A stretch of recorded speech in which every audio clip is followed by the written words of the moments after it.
The Port Authority and developer Larry Silverstein reportedly have reached a tentative agreement to build 2 additional towers on the site. Eyewitness News reporter Lisa Calagrassi is live now in Lower Manhattan with more. Lisa? Good morning, Lori, and we will find out later today exactly what the public investment will be in the project when the Port Authority board meets later on this afternoon. Details still being hammered out. The Port Authority and developer Larry Silverstein reportedly have reached a tentative agreement to build 2 additional towers at Ground Zero.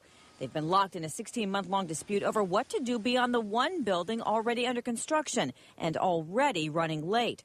Both sides hope to reach a final agreement before this afternoon's board meeting of the Port Authority. The PA is already building number 1, World Trade Center. It's also paying for a $3.2 billion transit center, the National Memorial, and the new streets and infrastructure for the site. One of the new towers will be 64 stories tall, the other 71 stories.